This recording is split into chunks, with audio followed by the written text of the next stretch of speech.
ప్రభునందు నాకు అత్యంత ప్రియమైనటువంటి వాళ్ళారా, మన ప్రభువును రక్షకుడైనటువంటి యేసుక్రీస్తు వారి యొక్క శుభనామములో మీ అందరికీ నా హృదయపూర్వకమైన శుభములు వందనములు తెలియజేస్తున్నాను.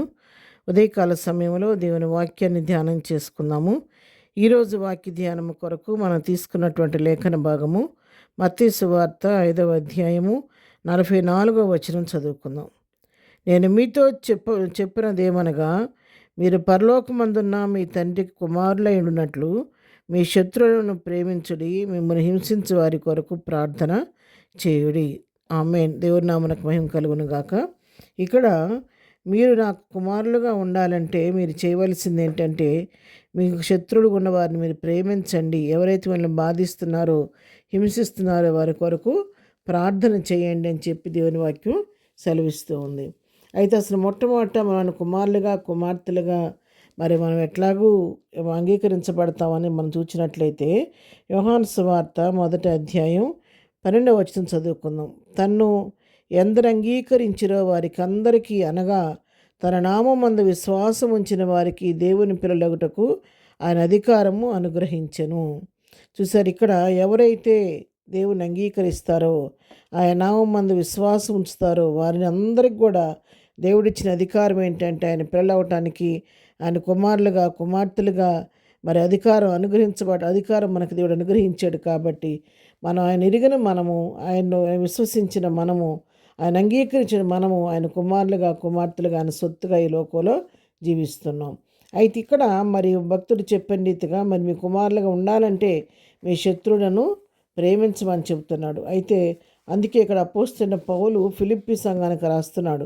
2వ అధ్యాయము 5వ వచనం మనం చూసుకుంటే, క్రీస్తు యేసునకు కలిగిన ఈ మనస్సు మీరును కలిగి ఉండుడి.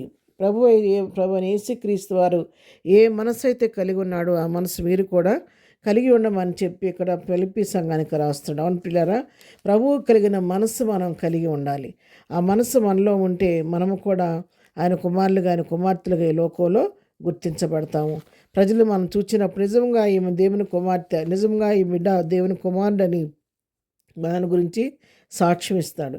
ఏం చేశాడు, ప్రభువుకున్న మనసు ఏంటి, ఆయన ఎటువంటి క్రీస్తు యేసుకి ఎటువంటి మనసు కలిగి ఉన్నాడని మనం చూసినట్లయితే, లోకాసు సువార్త 23వ అధ్యాయము 34వ వచనం చదువుతున్నాను. యేసు, తండ్రి మీరేమి చేయుచున్నారు ఎరుగురు గనుక వీరిని క్షమించమని చెప్పెను. వారు ఆయన వస్త్రములు పంచుకున్నట్టుగా చీట్లు వేసిరి. చూసారు, ఇక్కడ యేసు ప్రభు వారు సిలువ వేయబడుతున్న సమయంలో కుడి పక్కన ఒకళ్ళు ఎడమవైపు ఒకరు నిలబడి అతన్ని బహుగా కొడతాలతో కొడుతూ ఆయన హింసిస్తున్న సమయంలో ప్రభు వారిని ఉద్దేశించి పలుకుతున్నటువంటి మాట నేరస్తులను చూసి వాళ్ళు ఎవరైతే తన బాధిస్తున్నారో వారిని చూసి ప్రభు పలుకుతున్నట్టు మాట ఏమంటే, తండ్రి వీరేం చేస్తున్నారు వీరెగురు గనక వీరిని క్షమించమని తన బాధిస్తున్న వారి కొరకు వారిని క్షమించి ప్రార్థన చేస్తున్నట్టుగా మనం చూస్తున్నాం. ఇక్కడ ఆయన కలిగిన మంచి మనసు చూడండి. తను సిలువ మరణం సామాన్యమైన శ్రమ కాదది. భయంకరమైన శ్రమ పెడుతున్న వారి కొరకు వారిని ఏమాత్రం వాళ్ళ మీద సనక్కుండా గొనక్కుండా వారిని క్షమించమని, వాళ్ళు ఏం చేస్తున్నారో వాళ్ళు తెలియక చేస్తున్నారు కాబట్టి వారిని క్షమించమని దేవుని వేడుకున్నట్టుగా మనం చూస్తున్నాం. అది ప్రభు వారికి కలిగిన మనస్సు. అటువంటి మనస్సు మనం కలిగి ఉంటే ఆయన కుమారులుగా కుమార్తెలుగా అంగీకరించబడతాం. ఇంకా చూసినట్లయితే యెషయా గ్రంథం 53వ అధ్యాయంలో మనం చూస్తే 7వ వచనం చదువుతున్నాను. అతడు దౌర్జన్యము నొందెను, బాధింపబడినను అతడు నోరు తెరవలేదు. వదకు తేబడి గొర్రె పిల్లయు బొచ్చు కత్తిరించు వాని గొర్రెయు మౌనంగా నుండినట్లు అతడు నోరు తెరవలేదు. చూడండి, ప్రభు వారికి కలిగిన మనస్సు ఏంటో చూడండి. ఆయన బాధింపబడుతున్నా కూడా నోరు తెరవలేదంట.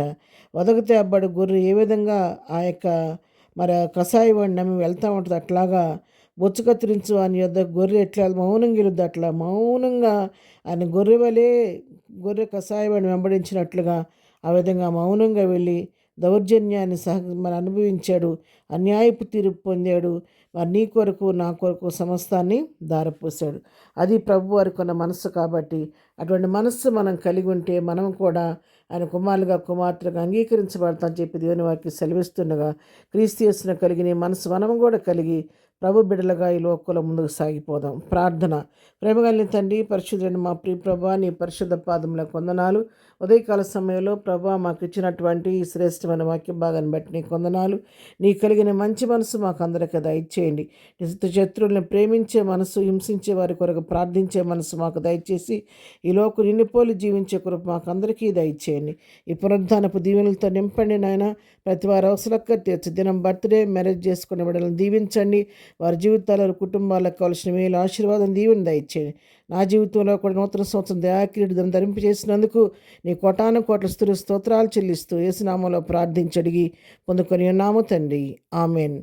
ప్రభు కృప సదాకాలం మనందరికీ తోడేయుండి నడిపించును గాక. ఆమెన్.